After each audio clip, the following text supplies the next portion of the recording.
मैं Kumar Arvind sir, Kumar English study centre Sasaram, आपका अपना official channel Kumar English video में आपका स्वागत है। आज हम लोग आर्टिकल का सेशन 2, कल के क्लास में आप लोगों को आर्टिकल का सेशन 1 कराया गया था।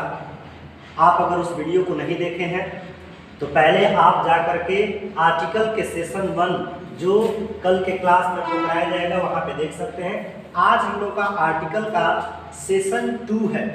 कल हम लोग यूज ऑफ ए एन के बारे में पढ़े थे, इसका विस्तार परिचय हुआ था।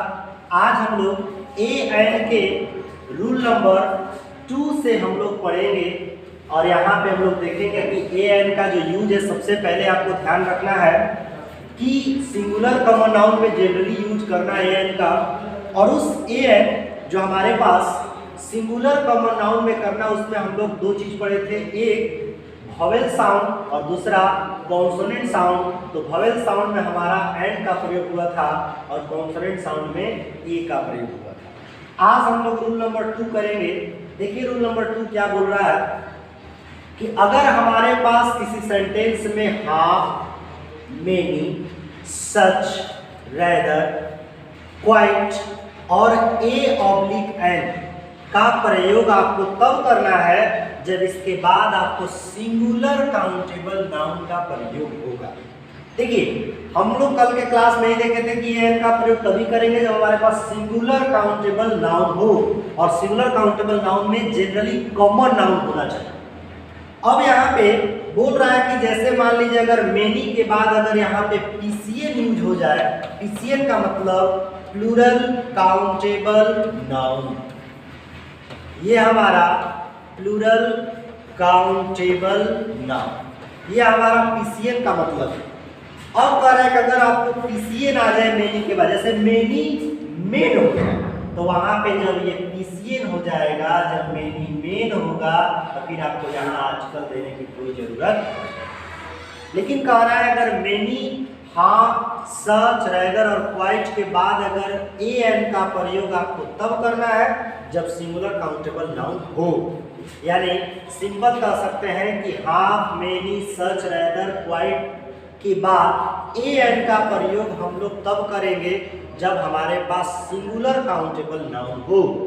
तो यहाँ पे आप नोट कर सकते हैं कॉपी पे कि यदि किसी सेंटेंस में हाफ, मेनी, सच, रेदर, क्वाइट के बाद सिंगुलर काउंटेबल नाउन का प्रयोग हो, तो उस सिंगुलर काउंटेबल नाउन के पहले हमें ए या एन का प्रयोग होता है। चलिए एग्जाम्पल देखते हैं कुछ। यहाँ पे क्वेश्चन में कह रहा है कि many a man has come here, यानी बताया जा रहा है कि अनेक व्यक्तियों में से एक जो व्यक्ति है वो यहाँ आ चुका है। जैसे यहाँ पर मैन हुआ, यहाँ पे हमारा सिंगुलर काउंटेबल नाउन हो गया, और इस सिंगुलर काउंटेबल नाउन के पहले ए एन होगा। लेकिन आपको करना क्या है, सबसे पहले इसका प्रोनाउंसिएशन देखिए।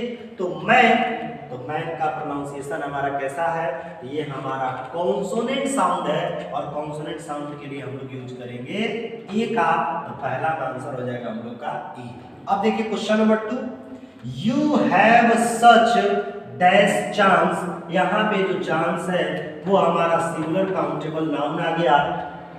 अब इस चांस के पहले आपको आर्टिकल यूज करना है। क्या यूज करिएगा, ए या एन? तो इसका जब प्रोनाउंसिएशन कर रहे हैं तो चांस, यानी कि कॉन्सोनेंट साउंड आ गया, तो फिर हमको प्रयोग करना है क्या, ए का। तीसरा क्वेश्चन है, you have eaten half dash mango, यानी कि यहाँ पे फिर हमारा जो मैंगो वर्ड है वो मैंगो वर्ड हमारा आ गया।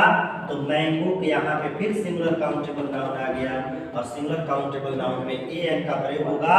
किसके किसके, तो हाफ, सच हो, मेनी हो, रेदर हो, क्वाइट हो।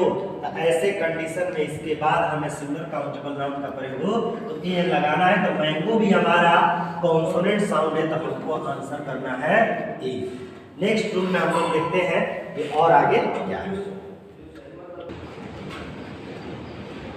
चलिए अब हम लोग यहाँ से रूल नंबर 3 पे चलते हैं। और देखते हैं यहाँ पे आगे हम लोग ए एन का प्रयोग और कहाँ होगा। अब देखिए कुछ हमारे पास फ्रेजेस आ गए जिसमें हम लोगों का ए एन का प्रयोग होता है।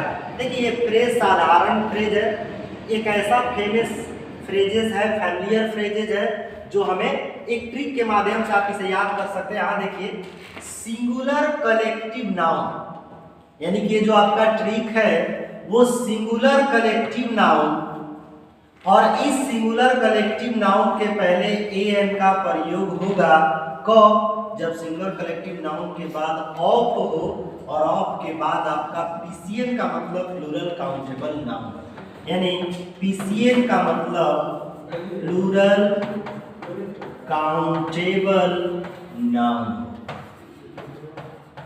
ये हमारा प्लूरल काउंटेबल, ये सिंटेक्स का जबरदस्त रूल माना जाता है कि अब a an plus singular collective noun plus of oblique plus PCN हो तो आने वाला वर्ब हमेशा सिंगुलर होता है, क्योंकि प्रीपोजिशन के पहले जो सब्जेक्ट होता है उसके अनुसार हम लोग वर्ब यूज करते हैं, प्रीपोजिशनल सब्जेक्ट के अनुसार। ये सिंटेक्स के लिए भी ट्रिक आपको इंपॉर्टेंट है और आर्टिकल के लिए भी आपका ट्रिक इंपॉर्टेंट है। देखिए इसी से सब बना है, a pair of, a kind of, a type of, a gang of, a galaxy of, a team of, a fleet of, a group of, an assembly of, और बहुत सारे इससे हम लोग बना सकते हैं।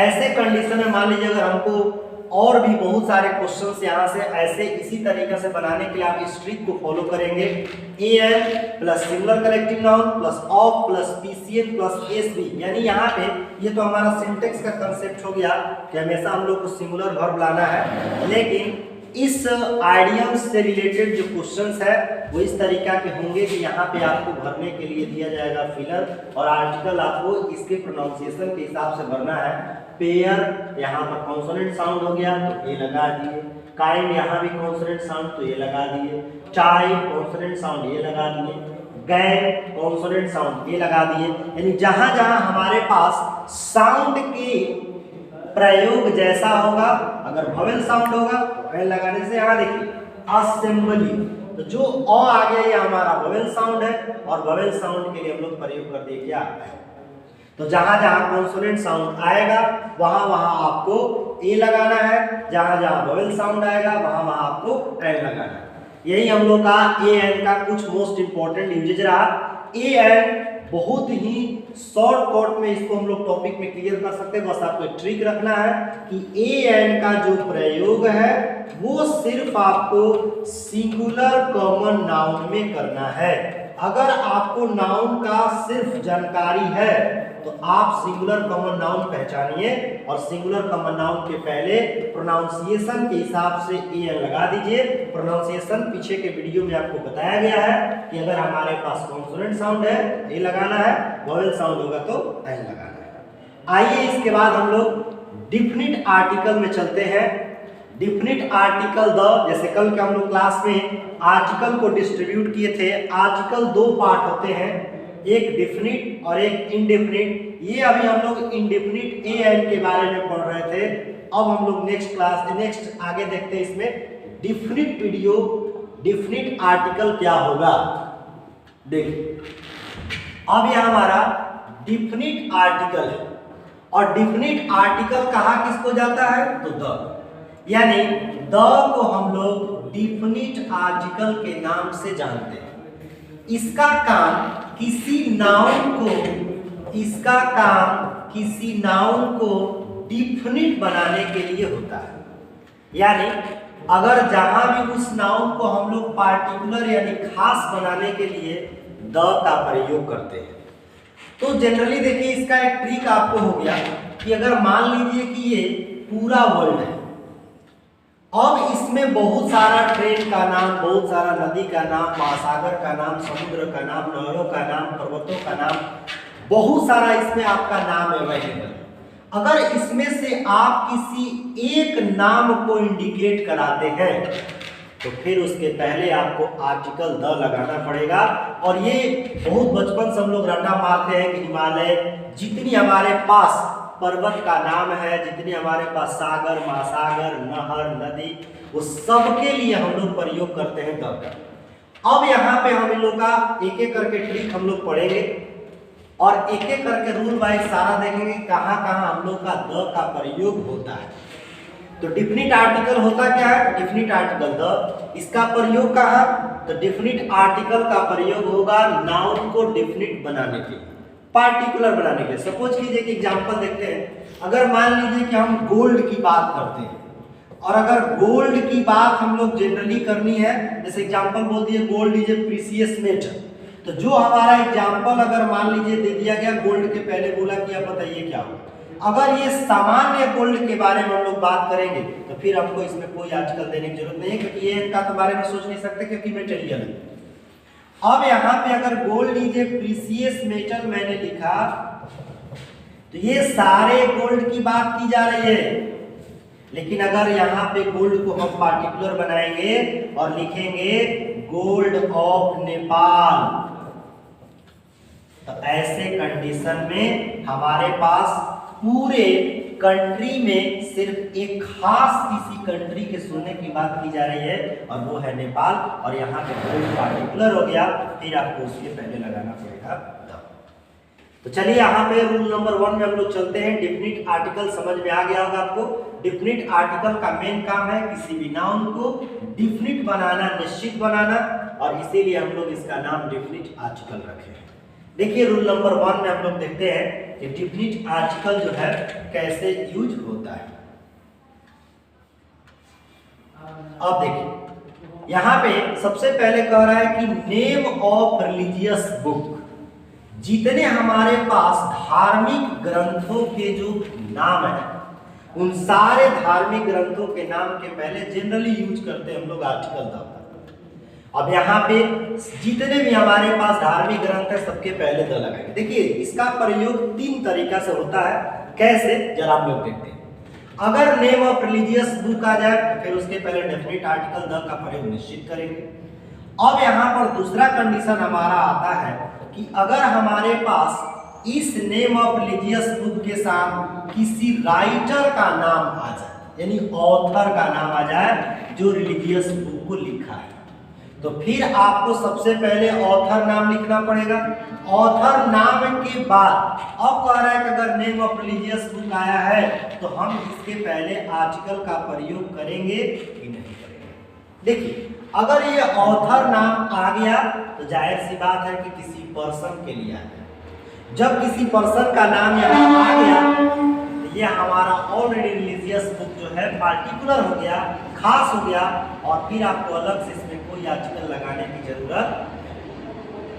इसका एग्जांपल हम लोग देखेंगे तुरंत।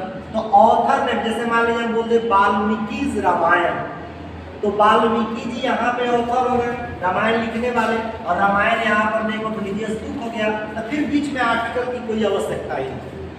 यानी कि नेम ऑफ रिलीजियस बुक के पहले आर्टिकल का प्रयोग कब नहीं करेंगे? जब उसमें ऑथर का नाम होगा। नेक्स्ट देखिए इसका एक और यूज होता है। अब कह रहा है कि अगर सपोज कीजिए कि पहले यहाँ पे ऑथर का नाम हो, उसके बाद ऑफ हो, और उसके बाद नेम ऑफ रिलीजियस बुक। आप लोगों को केस में थोड़ा सा इसके बारे में पढ़ाया गया, याद होगा कि अगर पोसेशन के लिए, अगर कोई पोसेशन के लिए हम लोग ऑफ का प्रयोग करते हैं तो उस नाम के पहले हम लोगों को आर्टिकल द का प्रयोग करना नेसेसरी हो जाता है। अगर मान लीजिए कि कलम का कैप है, अगर पेन का कोई कैप है और उसका पोसेशन मुझे दर्शाना है तो सबसे पहले हम लोग द लिखते हैं, द प्लस उसके बाद पोसेशन नेम तक कैप, उसके बाद ऑफ और उसके बाद पेन। यानी कि यहाँ पे भी वही हाल है कि author name plus of plus name of religious book, यहाँ पर अधिकार दर्शाया जा रहा है, तो name of religious book plus of plus author name plus the. क्यों? क्योंकि अगर नेम ऑफ रिलीजियस बुक का आप अधिकार का नाम दर्शा रहे हैं कि वाल्मीकि का रामायण अगर बोल रहे हैं तो यहाँ पे हम लोग रामायण के अधिकार वाल्मीकि को दर्शाने के लिए प्रयोग कर सकते हैं कि रामायण वाल्मीकि जी का है, तो यानी यहाँ पर हम लोग लिख सकते हैं द वाल्मीकि ऑफ रामायण। थोड़ा सा यहाँ पे एडिट हो गया है, एक मिनट।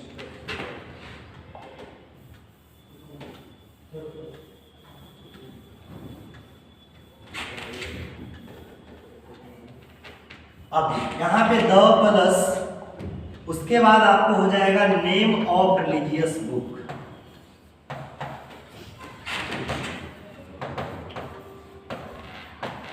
उसके बाद आपका ऑफ और उसके बाद ऑथर।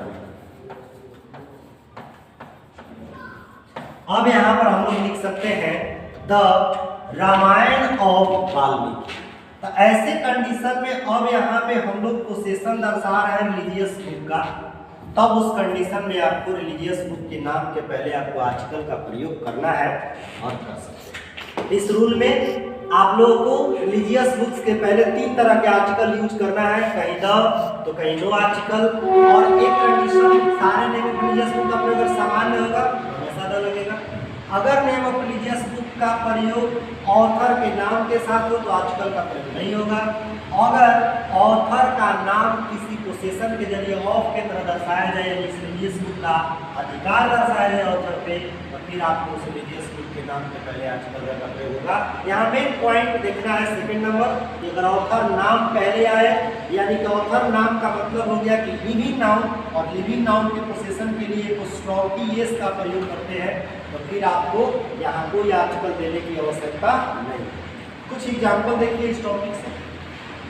देखिए सबसे पहले यहाँ पे अलग अलग एक हमारा गीता, रामायण, महाभारत, पुराण, बाइबल, उपनिषद, पुराण, यहाँ पे होमर्स, इलायड। अब यहाँ देखिए ये हमारे पास कुछ धार्मिक ग्रंथों के नाम, अगर जनरली किसी धार्मिक ग्रंथ के नाम के प्रयोग अगर जनरल तरीका से हो तो आपको उसमें आर्टिकल का प्रयोग हमेशा करना है। अब कह रहा है कि यहाँ पे पहले ऑथर नेम, उसके बाद आपको नेम ऑफ रिलीजियस बुक। यहाँ देख सकते हैं कि जो ऑथर नेम के बाद जो रिलीजियस बुक आया था, यहाँ ऑथर नेम का पोसेशन दर्शाया जा रहा है, और पोसेशन दर्शाने के लिए पहले नाम ऑथर नेम एपोस्ट्रोफी एस, उसके बाद अगर आपको रिलीजियस बुक आएगा तो फिर आपको यहाँ पे आर्टिकल देने की कोई जरूरत नहीं।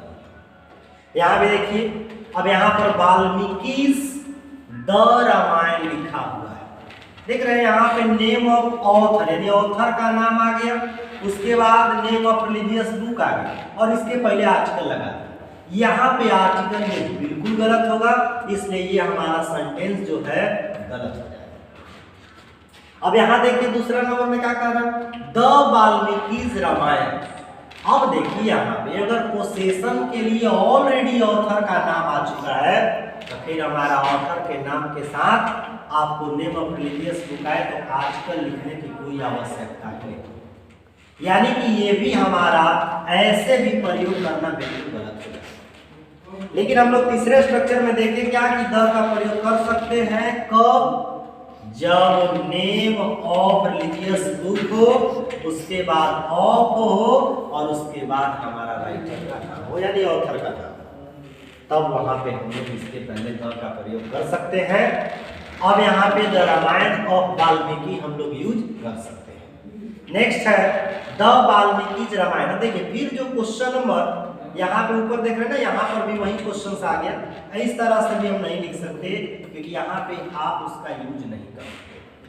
क्यों? क्योंकि ऑलरेडी यहाँ पार्टिकुलर बनाने के लिए रामायण का एक ऑथर का नाम आया है, तो यहाँ पर द लिखना कोई जरूरी नहीं है। ये वाला एग्जाम्पल हमारा बिल्कुल सही है, नीचे वाला गलत है। और देखिए आगे द इलाइड ऑफ होमर, यहाँ पे द इलाइड ऑफ होमर की बात किया जा रहा है। यहाँ देखिए यहाँ पे नेम ऑफ रिलीजियस बुक आ गया, अब यहाँ पे ऑफ आ गया, और यहाँ पे हमारा राइटर का नाम आ गया यानी ऑथर का नाम।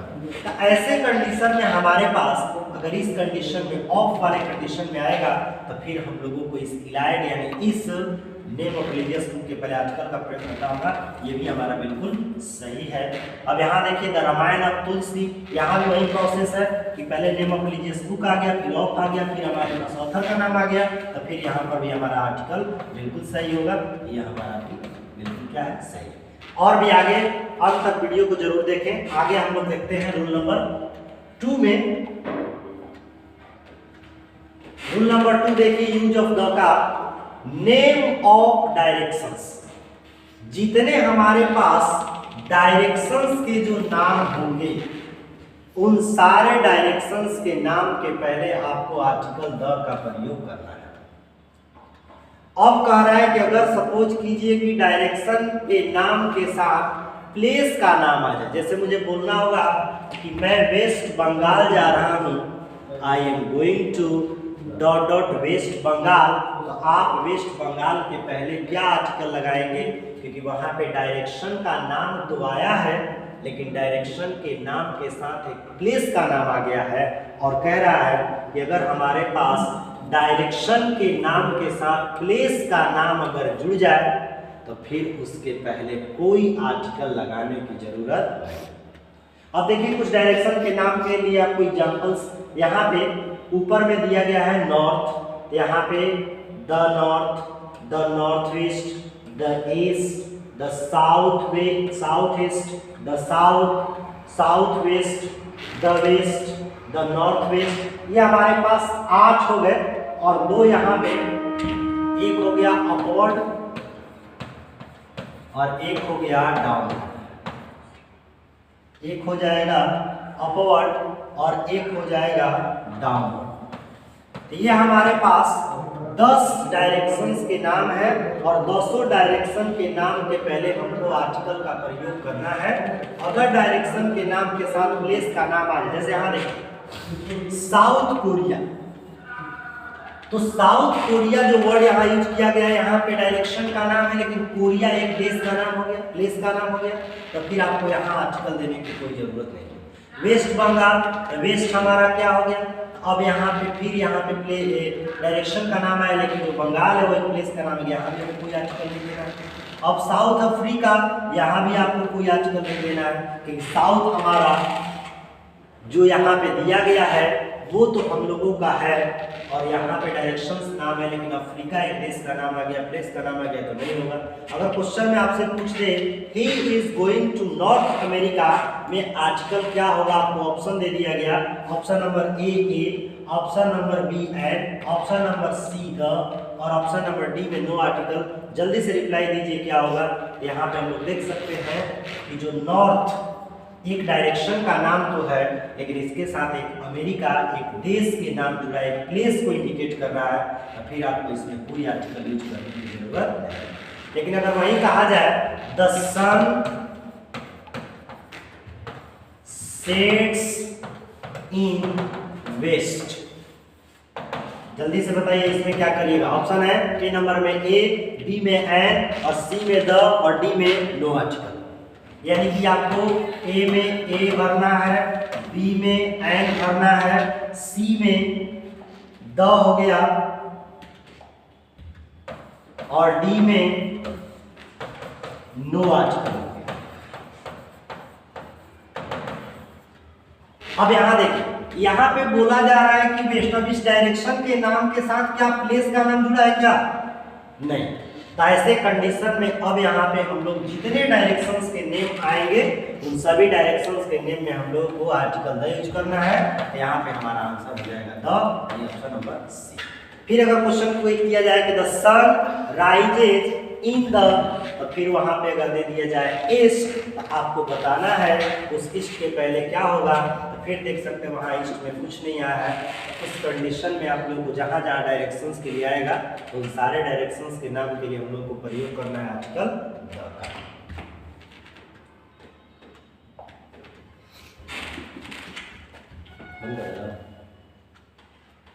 अब यहाँ पे थोड़ा सा ऑर्डर ऑफ एडजेक्टिव की बात हम लोग कर लेते हैं। ऑर्डर ऑफ आर्टिकल की अगर देख लेते हैं थोड़ा सा रिक्वायरमेंट क्या है, कैसा आर्टिकल का ऑर्डर होता है। देखिए जैसे हम लोग यहाँ पे बात किए थे कल के क्लास में कि जो,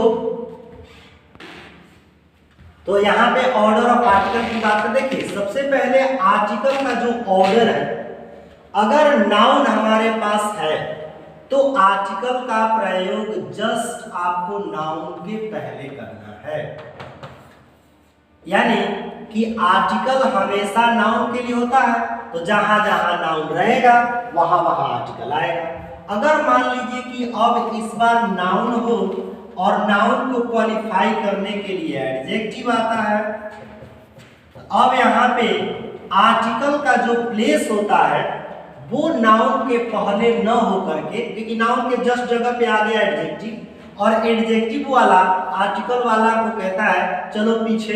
यहाँ पे आर्टिकल वाला जो बेचारा है वो यहाँ पे नाउन का ही आर्टिकल, ऐसा नहीं कि यहाँ पे एडजेक्टिव का आर्टिकल है, लेकिन ये आर्टिकल जो है चला जाता है सिर्फ एडजेक्टिव के पीछे। अगर कंडीशन एक और हो जाए कि अगर नाउन हो और नाउन को क्वालिफाई करने के लिए एडजेक्टिव आए और एडजेक्टिव को क्वालिफाई करने के लिए एडवर्ब आ जाए, इस बार फिर यहाँ पर एडवर्ब जो है आर्टिकल को पीछे कर देता है और फिर यहाँ पे आर्टिकल हमारा आ जाता है।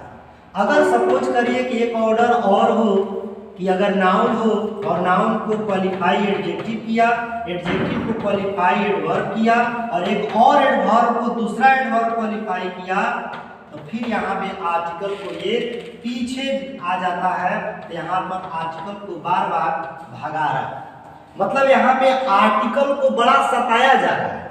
और देख रहे हैं कैसे बेचारा जो ना आर्टिकल तो है नाउन का, लेकिन एडजेक्टिव आ गया तो एडजेक्टिव इसको सता रहा है, ए पीछे जाओ, एडवर्ब इसको सता रहा है, ये पीछे जाओ, एडवर्ब फिर एक आया तो दूसरा एडवर्ब इसको फिर सता रहा है, मतलब इतना सब इसको सता रहा है। इसीलिए अब यहाँ पे आर्टिकल है एक्चुअली नाउन का, जैसे कि एग्जांपल देखिए और कैसे इसको सब सता रहा है।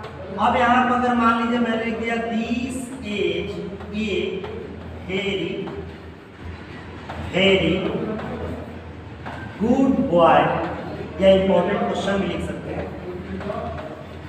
अब यहाँ पे देखिए ये जो हमारा आर्टिकल यहाँ आया है ये हमारा आर्टिकल एक्चुअली में किसका, ये हमारा आर्टिकल जो है एक्चुअली में है बॉय का। ये बॉय का आर्टिकल है, लेकिन आया कहाँ है, सबसे लास्ट, क्योंकि बॉय यहाँ नाउन था, नाउन को क्वालिफाई किया एडजेक्टिव है, यहाँ गुड एडजेक्टिव था। अब यहाँ पर गुड को क्वालिफाई किया एडवर्ब, यानी वेरी यहाँ पर एक एडवर्ब 1 है और फिर वेरी को क्वालिफाई किया एक एडवर्ब, ये एडवर्ब 2। अब यहाँ देख रहे हैं कि ये बॉय हमारा नाउन है और आर्टिकल हमारा ये आया है, होना चाहिए था बॉय के पहले, लेकिन इसको बार बार सताया जा रहा है। इसीलिए आप लोग गाना सुने होंगे कि हम सताए हुए हैं। यहाँ पे आर्टिकल जो है बेचारा सताया हुआ है तो नाउन का, लेकिन सब मिल करके इसको सता रहा है। इसीलिए बोलता है आर्टिकल कि ना छेड़ो हमें, हम सताए हुए हैं। और आप लोग गाना सुने भी होंगे कि हम मुझे छेड़ो नहीं, हम सताए हुए हैं। तो ऐसे इसीलिए आर्टिकल जो है सबसे बोलता है, एडवर्ब से भी, एडजेक्टिव से भी, लेकिन ये अपना इसका इसी तरह से ऑर्डर होता है और यही यूज होता है। अब अगले हम लोग आर्टिकल के सेशन 3 में रूल नंबर 3 से हम लोग पढ़ेंगे। लगभग और 2 क्लास होगा आर्टिकल का, और पूरा आर्टिकल हम लोग एकदम 0 लेवल से हाई लेवल तक, क्योंकि आपका कुमार इंग्लिश स्टडी सेंटर का लोगो ही है कि इंग्लिश सीखे 0 लेवल से हाई लेवल तक, तो उस मुकाम तक हम लोग पहुंचेंगे। आर्टिकल के तीसरे सेशन में हम लोग पढ़ेंगे रूल नंबर 3 से यूज ऑफ द का, और वहां पर भी बेस्ट रूल होगा।